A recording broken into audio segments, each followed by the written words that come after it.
Hello everyone, it's Rosin, and today we're going to be taking a look at something that is a little bit out of the ordinary, I have to admit, for my channel, but I thought this would be an interesting and useful video to make anyways, so I went ahead with it. So this is a review for the TAC Tactical Assault Commander Pro keypad and mouse controller for PS3 and PS4. And I actually do believe you can hook this up with your PC as well if you want something that's, just an alternative control scheme for in lieu of the traditional keyboard and mouse setup there. So obviously this is primarily, though, for use with the PS3 and PS4.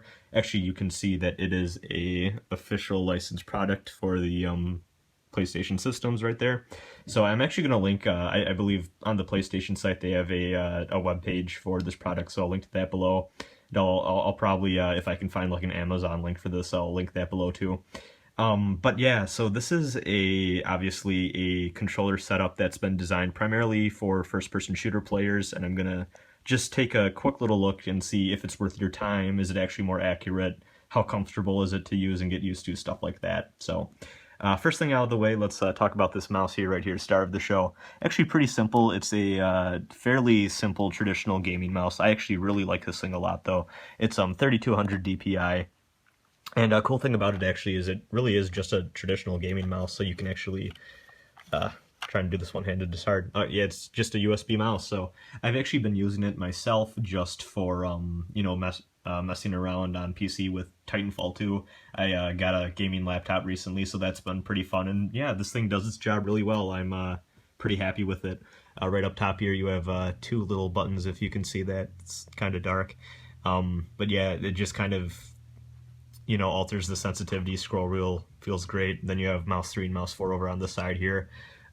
Yeah, so pretty happy with this thing, but this is going to take a little bit more time to talk about. A lot going on here. So first things first, we have a little bit of a palm rest, I guess. You're not really a grip. You're not really gripping it. And you can actually push this in and then slide it back and forth. I don't want to mess with it too much just because of the default position it came in I actually found perfect for my hand in particular. But if you have different hand size than I do, you may want to, mess around with that and just find something that's comfortable for you. Got your analog stick to the side here. This actually probably is going to be mapped to the D-pad if you want to play it, with the more traditional arrow keys kind of in that WASD position, but maybe you want to move around with the analog stick still, in which case, this is forward, back, left, right sort of thing. You could definitely do that. There's actually on the back a switch that will swap between this being an analog stick or this being a D-pad, which is neat. And then you have the X button actually right here, kind of mimicking a space bar a little bit. Just hit it with your thumb. And then in terms of the actual keypad itself, this has a backlight, and I'm going to get into this a little bit later, but there's a lot of customization options here for this keypad in particular. And then you do have, you have a walk button in case you want to move slower but still use the keyboard setup. And then you have a quick button, and I believe there's a snipe. Yep, there's a snipe button right there. So you can actually change the sensitivity on the fly when you're holding those buttons down, which is great. But then other than that too, I just want to point out, since this is officially a licensed Sony product, they do have the little PlayStation button here and the touchpad, stuff like that, which is really, I really appreciate that, just because there's a lot of third-party controllers I've used that, lack that PlayStation button in particular. And it's just really annoying to have a second controller just in case you want to go ahead and, exit out of a game and read your messages and stuff. So I really love that they went the extra mile and have that here, just because there's quite a few controllers on the market that lack that, which is never fun. But yeah, let's take a look at some of the customization options real quick for this thing. So one thing that is a little intimidating at first is that you have this huge instruction booklet that it's just really, really intimidating to look at first. And these are all just different little individual sections. Like right here you have ADS lock feature, and I think over here you have mouse acceleration adjustment, stuff like that. And just various things that you can customize. And at first it's, you look at this thing and you're like, oh geez, this is going to take me forever to set up. Honestly though, I was quite pleased to find that all you really need to do is you go over to the slider, and either it's a matter of you flick it over, and it's a little hard to push, but you kind of do want that, just because, you don't accidentally have this slide when you're in the middle of playing, which, it's a good thing. It's a little a little rough to get that over. So yeah, you slide it over either to the assign or adjust. Sorry, it's a little out of focus right now, but this is assign, this is adjust. And you just slide it over to one of them. And let's say, for example, I want one of these keys. I want L2 to be triangle. So I have it over on the assign slide part. I hold down L2, and then I'm going to flick the analog stick up, and on the display it'll actually have, there we go, I have triangle. So I just let go of L2. Now every time, well, actually now we need to flick this over back to off. Hard doing this one-handed. Now every time I'm in game, when I hit L2, it's going to register as triangle. And I have Overwatch on right now, so it just actually did that. Whoops. So yeah, that's actually really really neat. And then obviously I can flick it back and then assign it to be whatever else I want to. So for games that don't have the best in-game control customization options, you can get around that just from a hardware perspective by assigning all of these just from, you know, the keyboard side of things, which is really cool. And like I said, it really doesn't take that long to get everything set up and get going. I actually found that it actually took me longer to set up on the game side of things because, you know, you need to mess around with things like the sensitivity and figuring out how all of this best like what button would be best for which game. Like, you know, for example, most games you want melee probably to be R3 or something like that. And then all your different abilities. Like for Overwatch, I have, you know, my ability 1 and 2 set to the little extra mouse 3 and mouse 4 buttons here. But, you know, you might not want that for different games. Like for Call of Duty, I have, you know, the crouch prone toggle button set to this mouse 3 right here, which is actually really great. But it's just kind of a matter of playing around with each individual game and just kind of figuring out which works best for you. So yeah, in terms of things like, you know, setup and just general usability and feel, everything feels great. It's pretty comfortable, more comfortable than you might think at first. I do think that, like I've referenced it before, but I think this thing is kind of intimidating from a first impression standpoint, but it really is easier to use than you would think, and it is a bit more comfortable than you'd think it would be. You may want to play with this on a desk, though, I will say, is, you know, playing on this on like a floor or like some other surface probably is not the best. You probably want to be sitting down and, you know, kind of emulating that computer feel. So, but yeah, let's transition over to some Overwatch gameplay right now, and I just want to talk about, you know, the experience of actually playing with this and being in the middle of an actual match. So I'll see you there. Alright, so I have some Overwatch gameplay here, playing as Pharah. I don't really play as the snipers in this game, which it probably would have been the best to show off the added accuracy with one of those characters, but I'm just, they're not really the type of character I like to play, so I went with the next best thing. You know, I looked for a hero that I feel comfortable playing that, in general is just someone that really would benefit from added precision.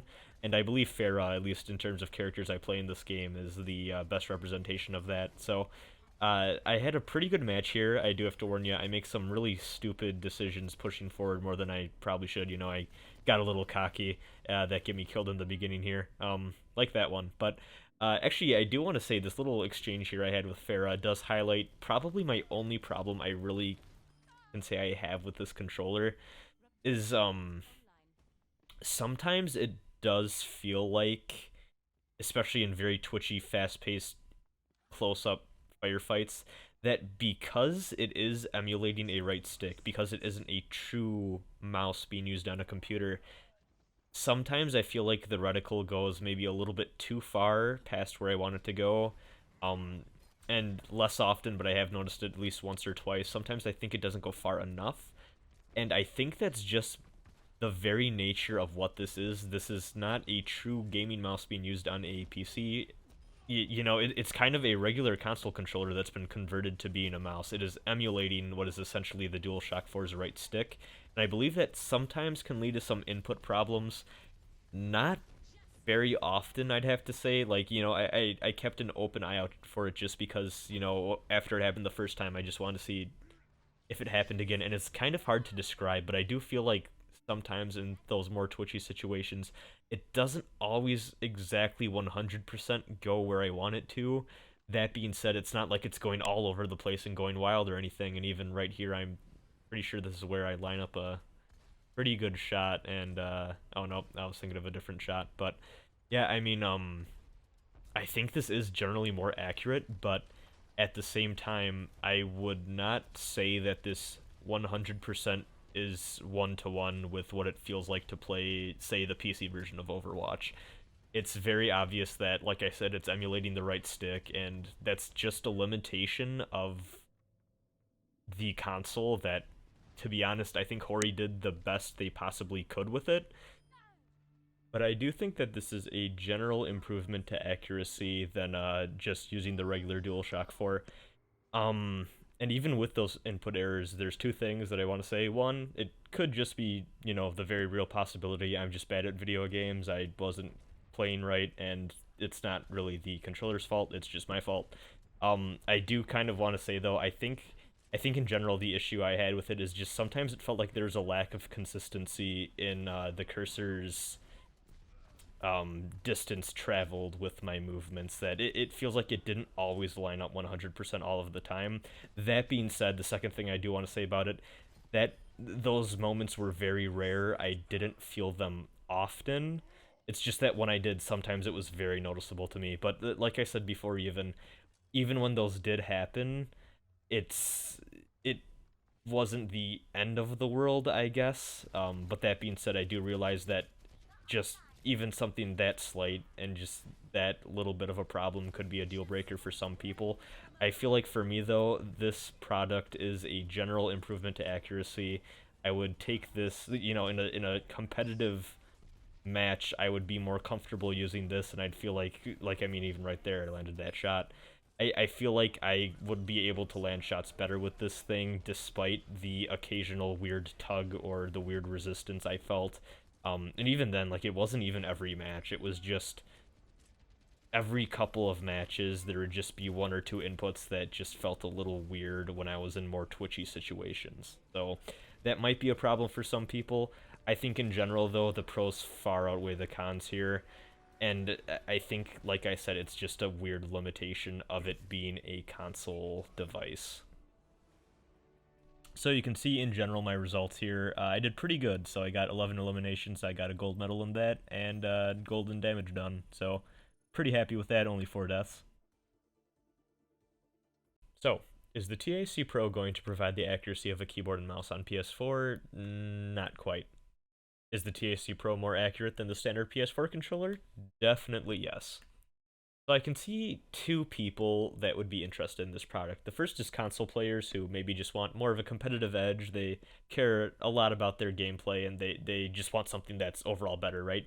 And then the second one is general PC players that are, for whatever reason, switching over to console or playing on consoles, and maybe they just want something that's more accurate than the DualShock 4, or maybe they're just not comfortable with the DualShock 4. They want something that's just a little bit more familiar to them. So the real question at the end of the day for both of these groups of people, or anyone else that I may not have included in those generalizations, but just some general ideas I had, is this product worth buying or not? And I have a few questions that I think you should answer for yourself before you go ahead and pick this up. So the first one, are you willing to drop $150 on a controller? Some people, that's perfectly fine. Other people, that's maybe too much, and I can't really blame them. That's just a personal decision you have to make for yourself, and take into account how much you're willing to shell out for something that's a little bit better than the average controller on the market. Are you hardcore enough or enthusiastic enough about FPS games on console to care about even getting a superior input method? Because the real answer is that there's a lot of people that just come home after a day of work, just want to play a round or two of Call of Duty or Battlefield, and this device definitely is not for those people. This is for people that really care about the competitive, maybe not even the esport side of things, but just in general want to really up their play. They're really passionate about how they perform in these games, and they just want something that's more accurate, more precise, and will just make them a better player overall.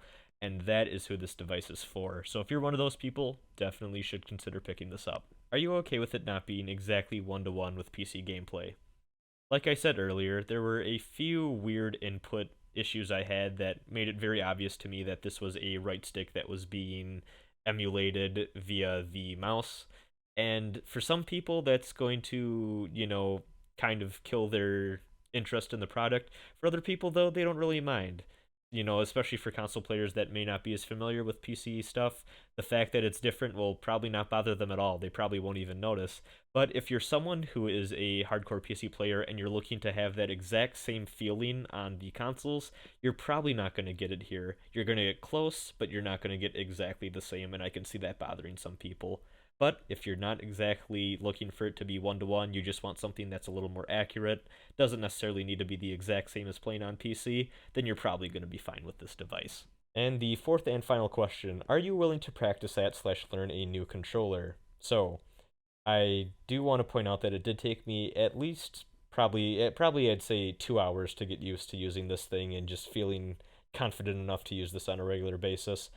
Um, but I think that for some people that maybe had less keyboard and mouse experience than I did, it may take them a little bit more time, or on the opposite side of the spectrum, if people have had more keyboard and mouse experience than I have, they've been playing with it all their life or something like that, it probably won't take them that long to adjust to this thing.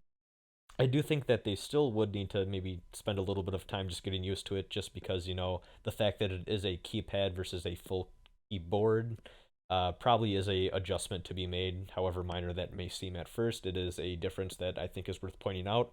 But yeah, if you're a console player and you've played with controller all your life, you've never even touched a game with keyboard and mouse, you are probably going to spend a little bit of time here just messing around with settings, sensitivities, button layouts, things like that, and just practicing at that until you feel comfortable with it.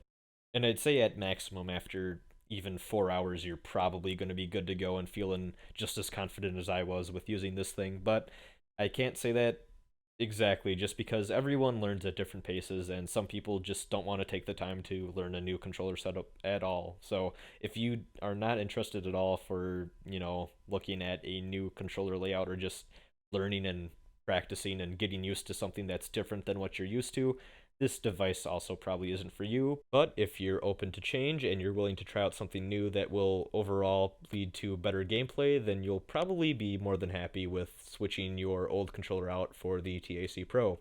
These are the four core questions I think you really need to ask yourself when you're buying the TAC Pro. I kind of think that if you answer in the negative to any one of these questions, you may want to reconsider your purchase and, just do some internal judgment stuff of whether or not the benefits outweigh the negatives to you personally. But other than that, if you answer negative to two out of these four questions, I do have to say this probably isn't the product for you. I think the target audience for this device is actually fairly niche. If you're not that enthusiastic or you're not that hardcore about console first person shooters, I don't think this is the proper controller for you. I don't think you can really justify the cost of entry here for the improved performance. But if you are one of those people who play console first person shooters quite regularly, you want something that's more accurate, you're really dedicated to it, you want to, have that competitive edge, you want to be more precise with your shots and stuff like that, I do think that this is the perfect product for you, and I would highly consider picking up a TAC Pro. So that concludes my review. I hope I helped you make a informed decision whether or not you want this product. You can always leave a comment down below. I'll do my best to get back to you in the following weeks. I'll keep looking at those just to see if anyone has any general questions about it. I'll, go ahead and answer them for you. But then other than that, like I said, there's some links in the description, so if you want to check those out, you can go ahead and feel free to do that. So other than that, have a great night, guys. Bye.